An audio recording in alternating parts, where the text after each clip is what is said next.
Hello, my name is Gabrielle Machette, and for this case brief assignment, I am focusing on the case of Tinker versus Des Moines.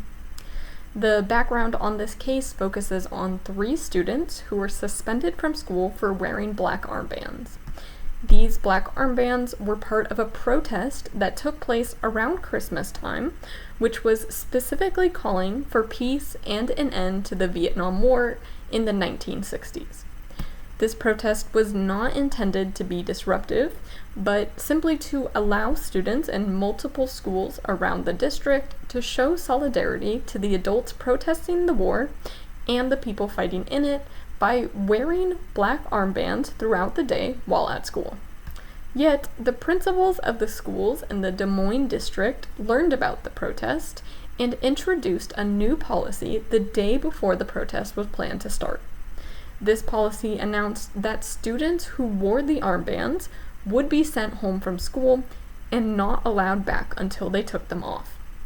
Multiple students took part in this protest around the district, and out of them, John and Mary Beth Tinker and Christopher Eckhart were suspended. All 3 were not allowed back in school until after they took off their armbands, and therefore were not able to come back until after the protest was planned to end. The parents of these students sued the school district, saying suspending their kids was going against their First Amendment rights to freedom of speech. This case ended up first going to the United States District Court, but they did end up dismissing the case and standing with the school's decision to discipline the students, as they said the protest could have become disruptive and could have ended up affecting the other students at the various schools where these protests took place. After this, it was brought to the Court of Appeals, specifically the 8th Circuit, but this court continued to uphold the district court's decision, so it was finally sent to and appealed to the U.S. Supreme Court. While this case was originally dismissed in the district court due to the believed possibility of disruption coming from wearing the armbands, the Supreme Court came to a different conclusion.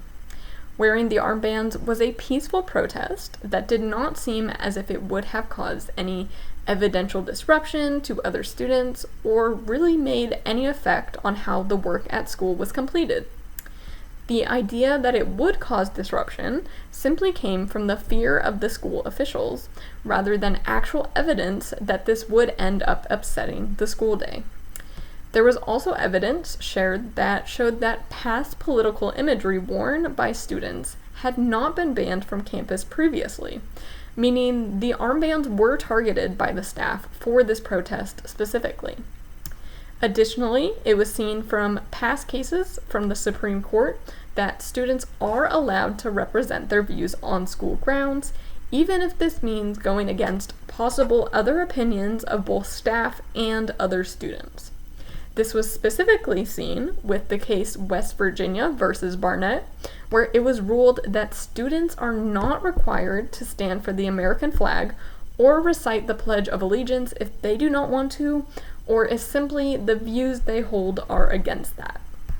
Therefore, since the First Amendment rights that people hold in the United States have been held by students on school property in previous cases, and the school was not able to provide compelling evidence that this protest was disruptive, with either fighting words or incitement to violence, it was decided by the Supreme Court that disciplining these students for wearing the armbands was unconstitutional, and the Supreme Court decided to go against and overrule the previous rulings by the District Court and the Court of Appeals.